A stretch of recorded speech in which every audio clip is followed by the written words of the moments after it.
30 तारीख को। नमस्कार मित्रों, मैं राजकुमार पटना से, गांधी मैदान पटना से। यहाँ जो बिहार मेगा फूड एक्सपो 2023 के ग्राउंड में हम हैं और बिहार के सभी जिलों से लगभग नए उद्यमी आए हुए हैं जो अपने अपने क्षेत्रों में कुछ करने का प्रयास कर रहे हैं। इसी क्रम में चूँकि बारिश हो रही है, वो दिन जो है गांधी मैदान को बंद रखा गया। इसके बावजूद भी जो साहसी लोग हैं, हिम्मत रखते हैं, हौसला उनके पास में है, वे लोग इस गांधी मैदान में टिके हुए हैं। काफ़ी परेशानी के साथ लगातार बारिश हो रही है। स्टॉल के अंदर जो है पानी घुस आया है, लोगों को रहने की जगह नहीं है। सारी असुविधा के बावजूद भी यहाँ टिके हुए हैं। आज हमारे साथ कुछ हमारे स्टॉल जो लगाए हैं अलग अलग जिलों से, उनके साथ हम संवाद करना चाहेंगे। और खास करके जो अंजुराज मशरूम की जो दुकान लगी हुई है यहाँ, तो मशरूम के संदर्भ में जो जानकारी लोग लेना चाहते हैं और मैं चाहूँगा कि इनके बारे में विस्तार से जानकारी दी। इससे पहले आपके बारे में, आपका नाम क्या होता है? मेरा नाम किरण देवी है। मेरा किरण देवी नाम है। आप कहाँ से आए? हम मोर मुकामस। मोर मकाना से आए? जी हाँ। आप जो है यहाँ किस चीज़ का स्टॉल आपका? मेरा अचार पापड़ चिप्स का स्टॉल है। अच्छा, तो आप वहाँ जो है यहाँ स्टॉल लगाए हैं। जी हाँ। अभी स्टॉल की स्थिति क्या है आपका? तो अभी तो स्टॉल में पानी घुसा हुआ है, अब पता न आगे देखिए क्या होगा। तो पानी घुस गया, कितना बिक्री कर पाए अभी तक? बिक्री अभी तो 23 तारीख से स्टार्ट हुआ है, तो देखिए उसके बाद 26 से स्टार्ट हुआ, तब देखिए क्या होता है। अभी तक क्या हुआ? अभी तक तो 2 दिन बंद नहीं था। फर्स्ट में कुछ हुआ, ऐसा थोड़ी है कि नहीं होगा। गांधी मैदान में नहीं होगा तो बहुत अथी की बात है। तो 26 तारीख को कुछ हुआ। हाँ, बाकी 3 दिन, अभी 29 तारीख है सर। आज 29 है। तो आज 3 दिनों में कुछ नहीं हुआ। 3 दिन में कुछ नहीं हुआ तो केवल बारिश हुआ। बारिश हुआ। चलिए, इसके बावजूद भी जो है बारिश होना भी अच्छे जरूरी था। लोगों में निराशा हुआ। बहुत लोग दूर दूर से आए हुए हैं, तो थोड़ा सा परेशानी बढ़ गया है। तो आप नाम बताइए। मेरा नाम देवेंद्र साहब है। देवेंद्र सर जी, आपका स्टॉल? मेरा स्टॉल कतरनी चूड़ा और कतरनी चावल का भागलपुर से आए हुए। ये देवेंद्र जी हैं, कतरनी चूड़ा और कतरनी चावल। और चूँकि इनकी खूबसूरती ये है कि इनका जो स्टॉल है, इस स्टॉल से जहाँ हम लोग शूट कर रहे हैं, इस स्टॉल से 5 स्टॉल के बाद है। और 5 स्टॉल की बात होने के बावजूद भी इनके चूड़ा और चावल का खुशबू लगातार हम लोगों को प्राप्त होता रहा। हाँ। हम भले ही यहाँ ग्राहकों की कमी रही हो, बारिश में जो भी कठिनाई रही हो, लेकिन देवेंद्र जी का खुशबूदार चूड़ा और चावल हम लोगों को जो है निश्चित रूप से लुभा रहा है। तो आज हम जानकारी देने वाले थे, ये जो मशरूम का पाउडर है इनके बारे में पता है ना, अभी तक कहाँ कुछ होगा। और ये मशरूम का जो है सत्तू है, मशरूम का सत्तू। हाँ। और ये देखिए, ये जो व्हाइट पेपर में है ये आटा है, ठीक, मशरूम का। और ये देखिएगा इधर से मशरूम का बड़ी, इधर देखिए ड्राई मशरूम है और कुछ अचार है। अच्छा सर, ये बताइए मशरूम का सत्तू कैसे बनाए? मैं टोटली में बताता हूँ। सबसे पहले हमको जानना होगा कि मशरूम हमारे जीवन के लिए क्या महत्व रखता है जी। क्योंकि मशरूम जो मैडम हम लोग जो खान पान करते हैं, खाना पीना, तो वो हमारा जो फसल उत्पादन होता है उसमें बहुत खाद लगता है, रसायन दिया जाता है। तो रसायन देने के बाद होता क्या है कि हमारे अन्न में भी रसायन चला आता है। जब उस अन्न को खाते हैं तो सबसे पहला जो प्रभाव करता है वो हमारे पाचन तंत्र को क्षति कर देता है।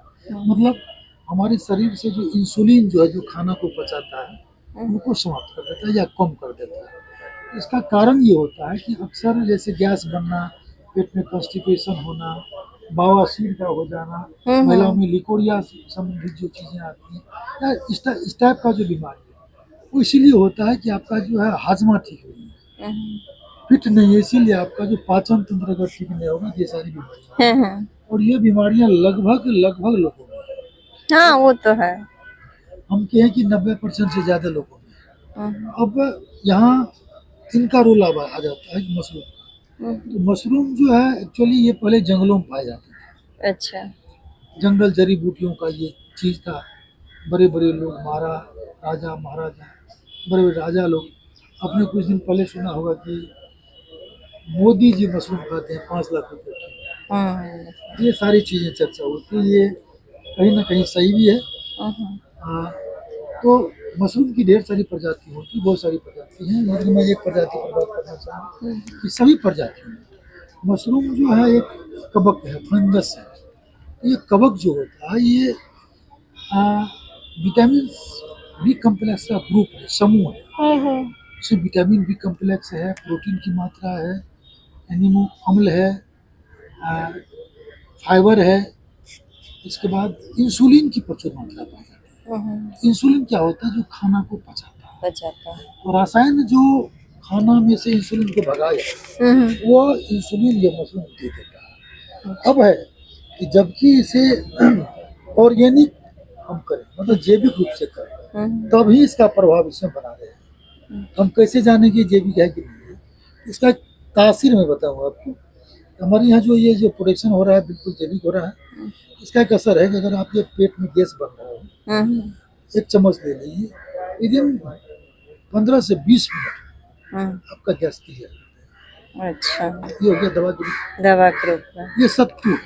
अगर आपको भूख नहीं लगता हो, इस सत्तू का सेवन करें आप, क्योंकि सत्तू आप जब भी खाएं, इसका तो कोई लिमिट नहीं है। तो सत्तू इसको कैसे खाया? बाकी सत्तू तो सब कैसे घोर के पिया जाता है, उसी तरह। अच्छा। सत्तू जब आप पीते हैं तो आपके पेट में जो समस्याएं, गैस की कॉन्स्टिपेशन या शरीर का भारी लगना, इसके खाने के बाद 2 से 3 घंटे के बाद इनका प्रभाव आपके शरीर में दिखना शुरू होता है।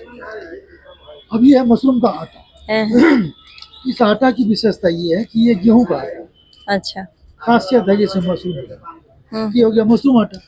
तो मशरूम आटा जब आप सेवन करेंगे, ये 250 ग्राम का है आटा, और इस आटा को कम से कम 2 से 3 आदमी तो खा ही सकते हैं परिवार में। तो रात में आप इसका रोटी बना के खाते हैं तो प्रातः कालीन आपको पता चल जाएगा कि हमने क्या खाया। अच्छा। मीन्स ये हो गया कि आपका लीवर संबंधित या पाचन संबंधित जो प्रॉब्लम है या कई दिनों से होता आ रहा है, तो आपको ये 250 ग्राम आटा जब अपनी रसोई में बनाते हैं, रोटियां बनाते हैं, तो आपको सवेर में ये समझ में आ जाएगा।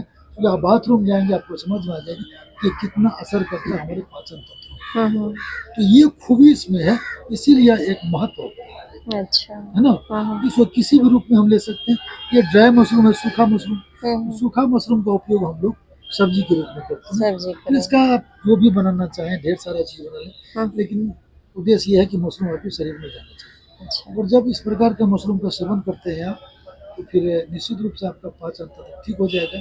तो इसके बावजूद मतलब बहुत सारी चीज़ें हैं, जैसे बाल का झड़ना, मोटापा का होना, या और सारी जो भी समस्या, ये केवल फैट जमा होने की वजह से होता है, जो आपका चर्बी जम जाता है वगैरह वगैरह। ये सारी चीज़ों को जो ये शरीर से निकाल देता है और आपके शरीर को फिट कर देता है। तो चूंकि हम लोग तो स्टार्टअप लोग, हम लोग तो कोई कंपनी या व्यापारी या कोई दवा बेचने वाली कंपनी, तो ये जो आपका चीज़ है ये रिसेंटली आपको काम करता है, तत्काल आपके शरीर को प्रभाव करता है। यही इसकी विशेषता है, इसलिए खास बना देता है। अच्छा। तो हम लोग क्या करते हैं, तो हमारा ये जो प्रयास है कि आप जो मशरूम की खेती करें और जैविक विधि से खेती करें। ओयस्टर प्रजाति की जो मशरूमें होती हैं या जैविक विधि से इसकी खेती हो सकती है, तो इसका फसल जो है 20 से 25 दिन में आपको हो जाता है। अच्छा। मशरूम तैयार 20-25 दिन में? 20 से। इसके लिए जमीन की जरूरत नहीं होती। तो फिर कैसे तैयार? घर के अंदर लगाइए। घर के अंदर तैयार? कैसे इसको करने के लिए होता क्या है कि इसका जो रॉ मटेरियल है वो है भूसा, गेहूं का भूसा। अच्छा। तो गेहूं की भूसा को हम लोग क्या करते हैं कि उसन लेते हैं। आप यहाँ धान उसना जाता है? हाँ। धान का चावल हम लोग बनाते हैं। हाँ। तो धान जैसे उसनते हैं उसी तरह से उसको उसन लेते। मशरूम को नहीं, भूसा को उसन लिए। अच्छा। उसनने के बाद जब भूसा को उसन लेते हैं तो उसके बाद उसको फैला दिए। अच्छा। तो फैलाना कहाँ है? जहाँ सूरज का प्रकाश ना हो। अच्छा। घर के अंदर तो उसको फैला लीजिए। जब भूसा बेराना समझते हैं, यानी कि हल्का, हाँ, भर समझ। तो तो भूसा बेरा जाए, मतलब सूखे नहीं। हाँ, हल्का हल्का तो क्या करते हैं कि प्रति 10 किलो भूसा में 1 किलो मशरूम का बीज मिलाते हैं। अच्छा। मिला करके पॉलीथीन सीट में, पॉलीथीन का नहीं आता पॉलीथीन, हाँ उसमें भर दीजिए पैकेज में। और कुछ छेदा कर दीजिए, 10-20 छेदा कर दीजिए और मुंह को बंद कर दीजिए। अच्छा। रूम में रख दीजिए। अच्छा। रूम में कैसे रख सकते हैं आप, तो नीचे फर्श पर रख दीजिए या आपका जो छज्जी उस पर रख लीजिए, या फिर सबसे बेहतर होगा कि सीख लगा दीजिए। अच्छा, लटका दीजिए। लटका, जैसे हम लोग पहले जो चौचंदा होता था ना, तो सीख लगाता था दही पोड़ने के लिए, उसी तरह से जो है एक के ऊपर एक रख दीजिए। और ध्यान ये रखना है कि सूर्य का प्रकाश न पड़े। और कुछ दिनों के बाद 10-15 दिन चुकी उसमें जो मेसेलियम रनिंग का पीरियड होता है, उसमें जो ऑक्सीजन की जरूरत नहीं है। लेकिन अगर होता भी है तो कोई नहीं है, अगर साधारण रूप में करते हैं छोटा मोटा तो कोई ख्याल नहीं रखना। उसमें देखना ये है कि थोड़ा सा हवा भी आवे। अच्छा।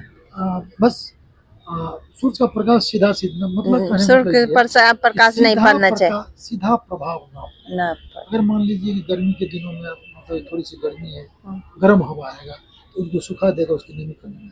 अगर मान लीजिए ठंड में हवा आ रही है तो उसमें नमी की मात्रा बढ़ जाएगी। तो मतलब कि सीधी उस पर अटैक ना हो, इतना ख्याल रखना।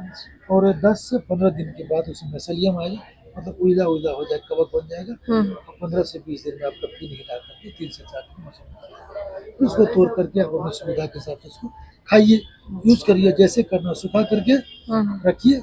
और जब आटा हम लोग खाते हैं घर में, तो आटा खाने के लिए आप मतलब क्या कर सकते हैं कि 10 kg जो हम लोग गेहूँ मतलब पिसाते हैं, तो कम से कम 100 ग्राम, अधिक से अधिक 200 ग्राम सूखा मशरूम को मिला दीजिए, उस रोटी को खाइए। अच्छा। तो हमारे हिंदू समाज में एक परंपरा है, एक पर्व दीपावली। तो दीपावली में हम लोग हुक्का पाती खेलते हैं। अच्छा। अक्सर होता है क्या कि सोंठी होता है जो उसका हम लोग हुक्का बनाते हैं, और मतलब देवता का जो घर होता है उसमें जाते हैं, कहते हैं कि लक्ष्मी घर दरिद्र बाहर, और जाकर के बाहर में हम लोग बहियार में जाके उसके साथ, मतलब हो गया कि मशरूम घर, बीमारी बाहर। तो मशरूम अगर किसी न किसी रूप में आप सेवन करते हैं तो निश्चित रूप से आपके घर में बीमारी नहीं होगी। इसका जाता जीता जागता हम सब परिवार है, हमारा जो मुस्लिम परिवार है वो है। तो यही है इसकी खूबी और खामी। निश्चित रूप से इसको अपने दैनिक जीवन में शामिल कीजिए। जब तक आप स्वस्थ नहीं रहिएगा, निरोग नहीं रहिएगा, तो जीवन का जो आनंद, जीवन का सुख का अनुभव कर ही नहीं सकते हैं। गरीबी होना अलग चीजें हैं, बीमार होना एक दूसरी चीज है। तो हम स्वस्थ रहें, निरोग रहें, मशरूम को खाते रहें। और इसी के लिए क्योंकि हमारा जो चैनल है सबूरी सदम आपको हमने दिया, उसमें हमारा जो एक्टिविटीज है मशरूम के संदर्भ में, अब कुछ लोग जो गाँव में जैसा कि आप बोल रहे थे कि मशरूम को छोड़ कुछ भी काम करते हैं तो बहुत सारी समस्याएं आती हैं, खास करके जो बिक्री की समस्या, बेचने की समस्या, ये सारी समस्याएं आती हैं। तो हम लोग एक सेटअप किए हुए हैं मशरूम के अलावे भी। अगर जो भी स्टार्टअप लोग हैं, जो भी हमारी माँ बहनें आगे आना चाहती हैं, उनको हम लोग मार्गदर्शन कर सकते हैं। आप मोकामा में हैं, हम मधेपुरा में हैं, कुछ बहुत ज़्यादा बेनिफिट नहीं दे सकते हैं क्योंकि आज हम लोग एक साथ हैं, कल पता नहीं फिर कहाँ रहेंगे। लेकिन ये जो YouTube हमारा चैनल है, इस माध्यम से आपको आपको प्लेटफॉर्म मिलता है, और निश्चित रूप से इसको देखिए, समझिए, प्रशिक्षण भी होता है। और आप उसमें अपना कमेंट के माध्यम से अगर हमको भेजिए तो जो भी चीज़ें हो सकती है, मान लीजिए जैसे हमने आपको कहा अचार का आप निर्माण करते हैं, अचार का निर्माण अगर बल्क पर हो जाए, हमारा जो प्रयास है, क्योंकि हम NGO भी चलाते हैं सबरी सदा में, तो हमारा प्रयास होता है कि हमारी जो मूलभूत आवश्यकता है, हम सभी लोग जो है छटपटा रहे आगे बढ़ने के लिए। तो इसके पीछे एक जो समस्या हमारी आ रही है बिक्री की। जिस स्टेज में हम लोग हैं, तो बिक्री के लिए बहुत ऐसा प्लेटफॉर्म है जिनके बारे में हमें जानकारी नहीं है। बिक्री कैसे होगी, कैसे, और वो लोग जो है माल लेने के लिए बेचैन है, उनके पास माल नहीं मिलता। इस दोनों का कोऑर्डिनेशन करने के लिए हम लोग काम करते हैं। हो सकता है कि हमने आपसे पूछा था कि दीदी आप ये बताइए कि आप कितना अधिकतम अचार बना सकती हैं, कितना मार्केटिंग कर सकती हैं। तो ये सबूरी सुदामा जो प्लेटफॉर्म आपका है, निश्चित रूप से आपको उन विंगों से जोड़ेगा, उस प्लेटफॉर्म से आपको जोड़ने का प्रयास करेगा। और निश्चित रूप से हम चाहते हैं कि हमारा ये समाज, हमारा ये गांव, हमारा जिला, हमारा राज्य आगे बढ़े, आत्मनिर्भर हो, स्वस्थ हो, निरोग हो। इसी के साथ मेरा आत्मा सबूरी सुदामा से पटना गांधी मैदान से आप सबों का बहुत बहुत अभिनंदन। जय मशरूम, जय कृषि, जय जय, बहुत बहुत धन्यवाद।